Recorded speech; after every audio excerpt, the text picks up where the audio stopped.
Hello there and welcome to Eye on Port, which is proudly brought to you by the Ghana Revenue Authority, the GOIL Company Limited, Ghana Ports and Harbours Authority, Serene Insurance, as well as the Ghana Community Network Services and West Blue Consulting.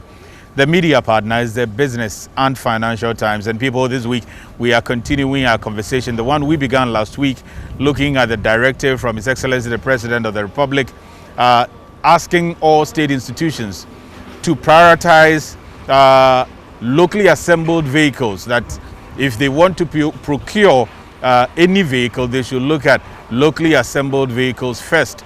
This week, we are speaking to industry players on this particular directive. Also, we are going to talk about the law that is supposed to ban salvaged vehicles. Now, vehicles like this, according to the law from October, vehicles that have had collision like this one, or they have been involved in other accidents or any form, water, fire, whatsoever, never allowed to be brought into this country. The law says do not import these salvage vehicles any longer. We're going to engage the industry players, those who deal in the sale of cars, those who deal in the sale of spare parts of cars, and those who are also involved in the manufacturing and assembling of these cars. The President of the Republic on Friday, 3rd July 2020, directed that effective July 2020, all ministries, departments and agencies, MDAs, Metropolitan, Municipal and District Assemblies, MMDAs, as well as state-owned agencies, prioritize as their first option the purchase of locally assembled vehicles they intend to procure. Members of Parliament from the Select Committee of Trade, Industry and Tourism and the Transport Ministry lauded the President on Eye on Port for the bold decision. And sharing their thoughts on the President's directive on Eye on Port's live interactive program, industry players also welcomed the news with a view that it will promote industrialization in Ghana. General Manager of Japan Motors Tema Branch Adobia Esiama Boaje, and also member of the Ghana Automobile Dealers Association, said her industry is excited about the directive, which demonstrates the President's commitment to encourage investment into the automobile industry. For us, and by extension, the Ghana Automobile Dealers Association, because there are other members within who have also signed up to the auto assembly. It is a relief to us, and we are excited about the whole thing, that government is poised to give us the support to get into it. She said, although Nissan has not started local production of their vehicles yet, she's optimistic the industry will be able to meet the local demand based on the market statistics. So if each of them is doing 5,000 units, then of course, obviously it exceeds the industry average or industry total of the 13,000 or 14,000 I'm saying. That goes straight to 15,000 for the three companies that will be going into it. So I don't think that there's going to be any shortfall. She highlighted that the benefits will range from vehicle financing, trade-ins to overall employment. Years ago, we had bonsa ties. Today, where is bonsa ties?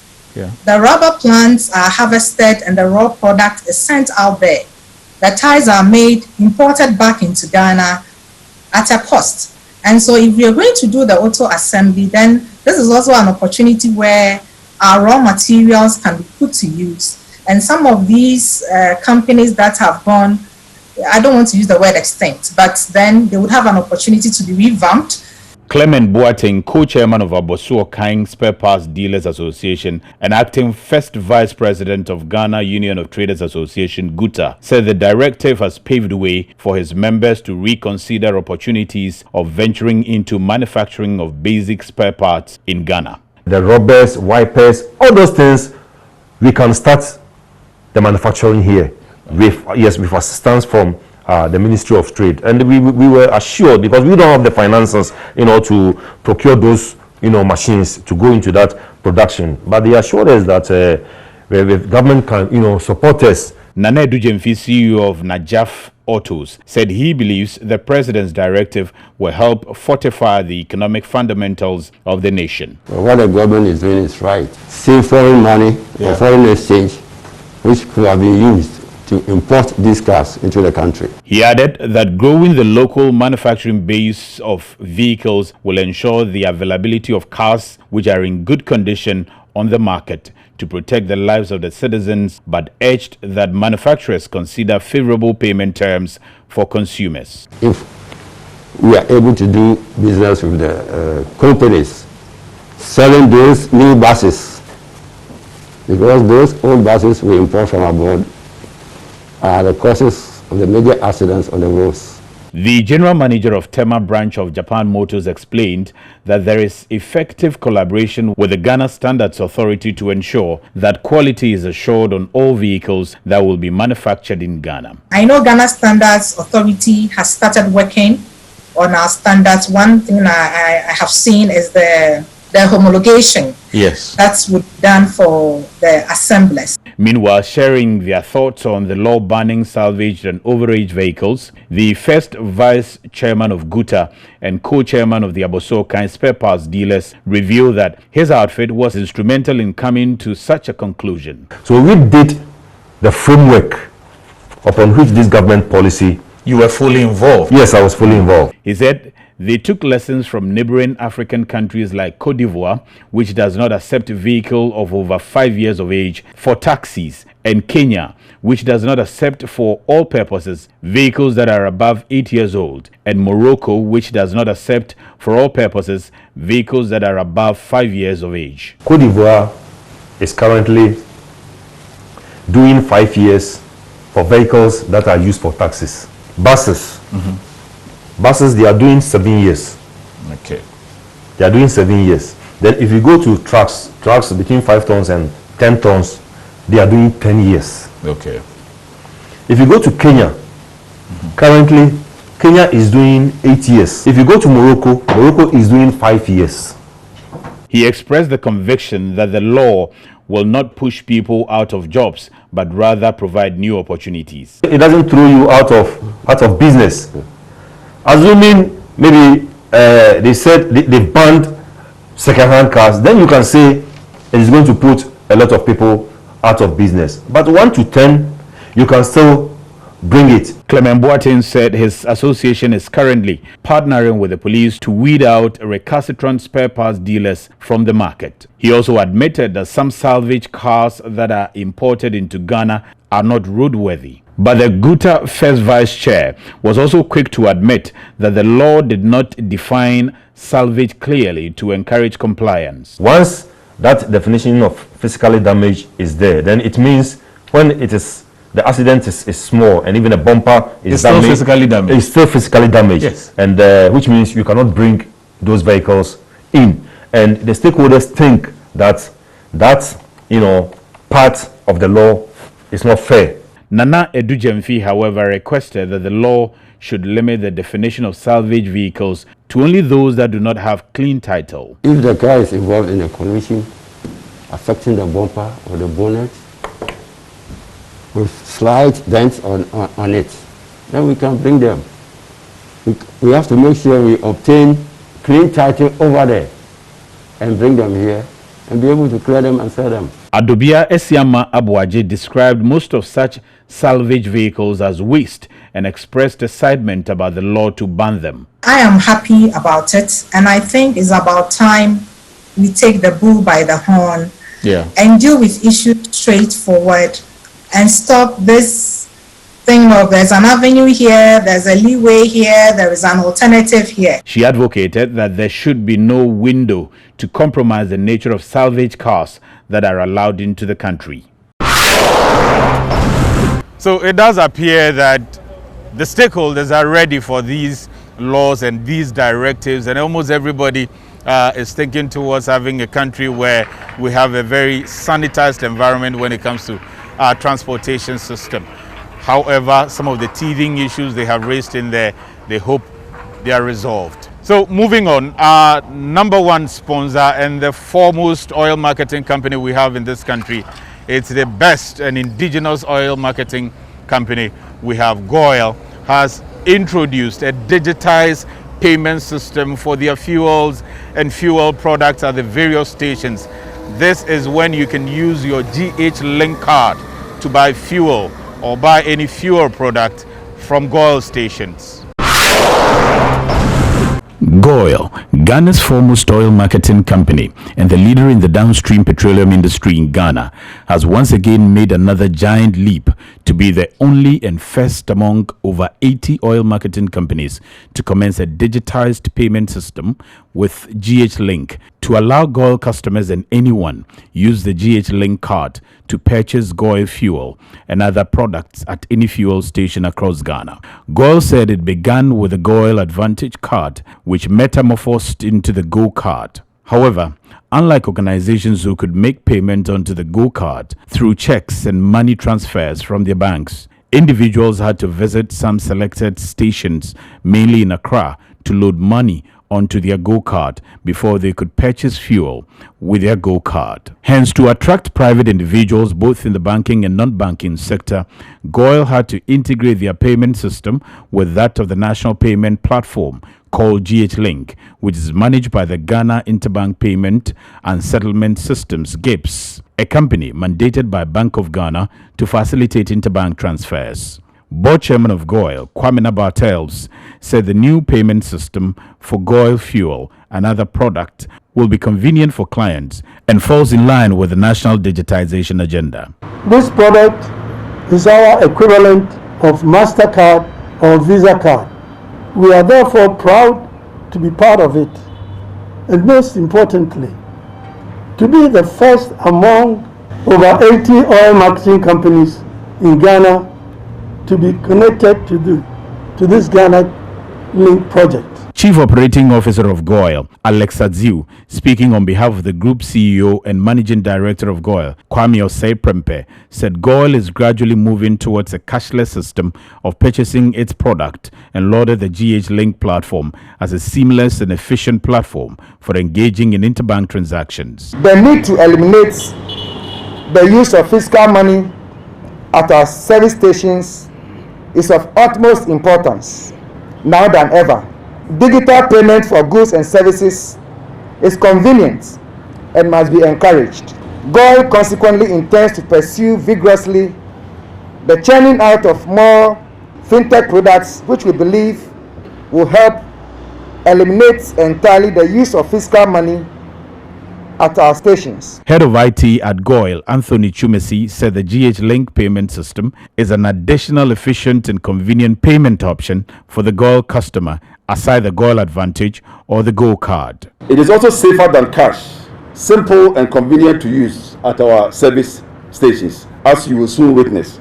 There is also the opportunity for good record keeping, as each purchase or withdrawal is recorded automatically on customers' monthly bank statements. The head of payment systems at Bank of Ghana, Dr. Kwabla Amediku Seto, who represented the governor of the Bank of Ghana, commended GOIL for demonstrating leadership in the bold step to digitize its payment system, which he believes is timely due to current COVID-19 pandemic. With the adoption and acceptance of GH Link cards, GOIL has blazed the trail, and this move will increase the company's payment efficiency, improve productivity, reduce costs of transactions. Beyond this, the GH Link card will also speed up the digitization of the value chain for both users and merchants. The CEO of Ghana Interbank Payment and Settlement Systems, GIPS, Achihese, said the GH Link card scheme was developed under the direction of the Central Bank of Ghana to provide Ghanaians with a secured homegrown card. Achihese praised GOIL's decision to upgrade its point-of-sale devices in all the over 400 service stations across the country to accept GH Link cards, and said the move is proof of GOIL's leadership in the industry, which other oil marketing companies must emulate. We are grateful to GOIL for not limiting customers to only GOIL card holders, but to literally any GH Link card holder in the country. I therefore challenge all the other 80 market companies to do same, to follow suit the leadership that has been rightly shown by GOIL. Iron Pod returns after the break. Every Every now and again, GOIL makes good things happen. This time, GOIL has introduced Super XP Ron 95, a higher grade fuel loaded with additives and yet sold at the same price as normal fuel. GOIL Super XP Ron 95 enhances engine performance like never before. It maintains the engine by keeping it clean from carbon deposits. GOIL Super XP Ron 95 is designed to burn slowly and thus improves fuel economy, making you save money after several kilometers.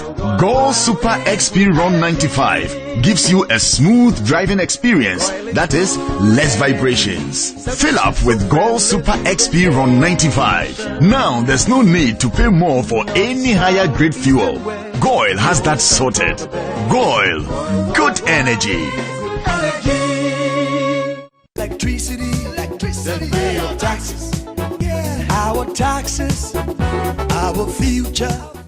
Because you see, without our taxes, we wouldn't have good roads, good schools, better hospitals, street lights, and other very important social amenities.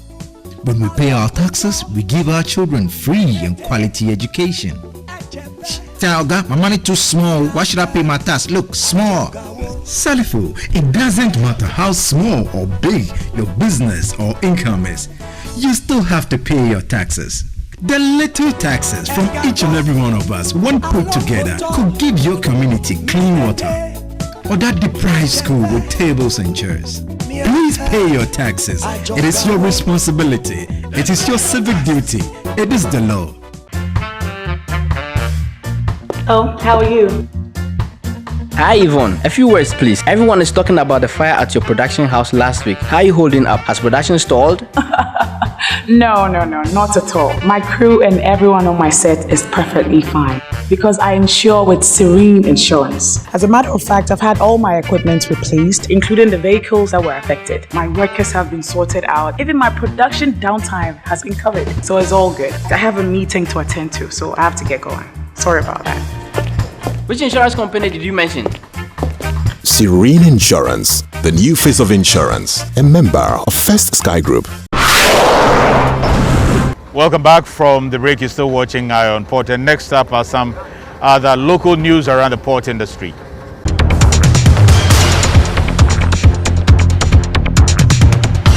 The Ghana Ports and Harbours Authority has assured Ghana's police service of the authority's full commitment in ensuring the security of the ports of Ghana to facilitate trade and secure revenues for the state. Welcoming a new Deputy Tema Regional Police Commander who paid a working visit to GPHA, the Director General of Ghana Ports and Harbours Authority, Michael Luguje, emphasized that the Port Authority will continue to collaborate with the security agencies in the port to safeguard the strength of Ghana's ports as the most secured in the sub-region. Apart from safety of human life and property, we have international trade that passes through our ports, and we need maximum security to ensure that we serve our country and the international community. And I think over the years, the Port Authority has had the best of collaboration with the police service, the Tema Regional Police Command in particular, and of course the Harbour Police. The DG, who was flanked by a team of management staff from GPHA, re-echoed the significant role of security for the sea trade and praised the already existing relationship between the Port Authority and the Tema Police Regional Command. We've worked together closely. We've always been there to attend to whatever needs the Port Authority has as far as policing is concerned, collaborating with our security department and the Navy and everybody. So it's always a pleasure to welcome the police. The new Deputy Tema Regional Police Commander, DCOP Anderson Fosuaka, promised to contribute to deepen the existing relations between the two institutions and assured of his outfit's commitment to provide adequate security in the port. And we deem it necessary for us to know the people we are working with. Everyday correspondence doesn't bring the collaboration that we may need in the future. The new Deputy Tema Regional Police Commander DCOP Anderson Fosu was taken through an array of efforts and investments made by GPHA to improve services in the port by a Deputy Manager in charge of Marketing and Corporate Affairs at GPHA, Nana Esi Sudebek. Hapag-Lloyd, the world's fifth largest shipping line, is now utilizing the expanded connectivity, capacity and capabilities of the MPS Terminal 3 at the Tema port to transship the traffic between South Africa and Europe in Tema. This is in fulfillment of the decision announced by Hapag-Lloyd on 1st October 2019 in Cape Town, South Africa, and subsequent to the successful completion of the Tema port expansion project with its associated superior elements. The 40-footer refrigerated containers of fresh fruits were discharged from the Middle East, India, Africa Express service of the vessel Montpellier for transshipment onto the WAC service and loaded on the vessel Abridged Express on 5th July 2020 for onward sail to its destination in Belgium, Europe. MPS Terminal 3 of Tema Port hereby provides the much-needed connectivity for the two liner services. The Chief Executive Officer of MPS, Mohammed Samara, said, quote, "The MPS Terminal 3 of Tema Port was created to facilitate trade by creating newer routes and establish West Africa's best-equipped transshipment hub. This monumental action is a step in the right direction to realizing the potential of this great infrastructure. With this, Africa is becoming more integrated into the global shipping network." Unquote. Mohammed Samara also mentioned some of the key developments at the MPS Terminal 3 leading to the attainment of the status of a shipping hub. The MPS Terminal 3 has been developed with a sustainable infrastructure fitted with superstructure and the best of the world's technology to aid its operations. International Port News next.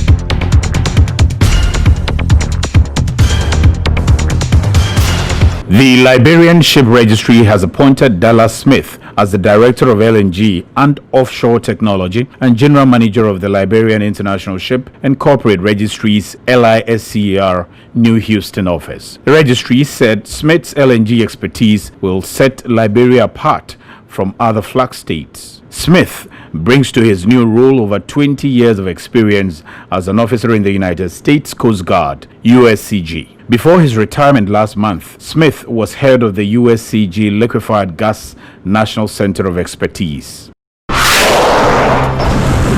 Joint venture Safin Feeders has made its debut with calls at Halifa Port and Jebel Ali feeding cargoes from India. The vessel Safin Tiger called at Abu Dhabi Port's Halifa Port on 7th July 2020 and DP World's Jebel Ali Terminal on 8th July on its inaugural voyage from India. The vessel is part of a new joint venture between Abu Dhabi Ports, Safin Feeders, and Singapore headquartered Bengal Tiger Line.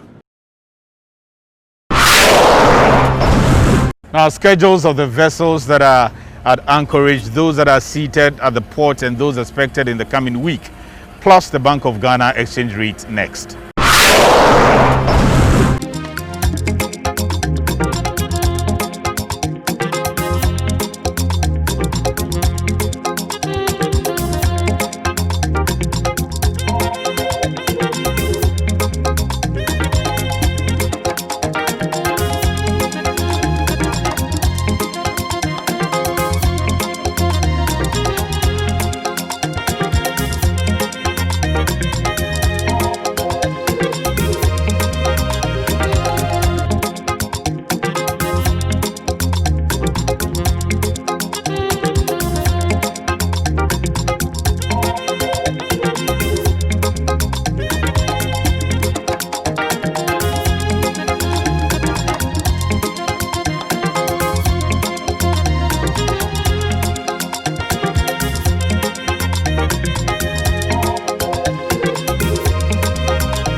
Well, so as we always remind you, if you have comments and queries doing business around the port industry, you are always reminded to share them with us, and then we will also endeavor to share them with the rest of the world. You can see the contact scrolling on the screens of the television set that you have. In the meantime, some of you have shared some with us.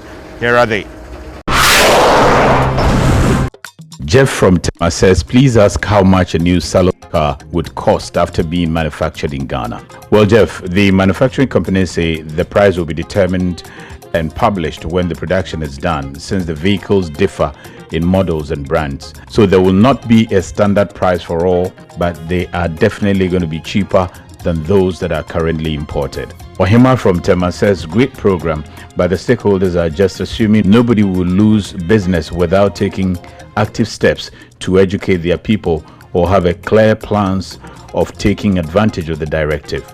Does the Ghana government require these car assembling companies to employ a specific number of Ghanaians? For example, at least 70% of their employees should be Ghanaians? Well, the assembling companies say local content will definitely be considered, and even currently the Ghanaians in those companies are way more than expatriates, and with the assembling or production stage, the expatriates will come in to train Ghanaians to take over. So it's even possible that it will exceed 70%. John from Tema says there are tools to enable the ordinary user to know if vehicle is flooded or damaged before importation. One such tool that I use is known as HUCA or HUCA. It gives accurate vehicle history report on all used cars. The system informs you of clean title as well. This one says, one of the panelists said locally salvaged cars can be repaired in Ghana. And the question is, what's the difference between foreign salvaged and locally salvaged? I think it has to do with extent of the damage. And so to ban the salvaged cars totally, I do not agree. This one says, it's a laudable idea by the government to assemble cars in Ghana. But how many people can afford a brand new car? We live in a country where an average person is earning 70 Ghana cedis per month.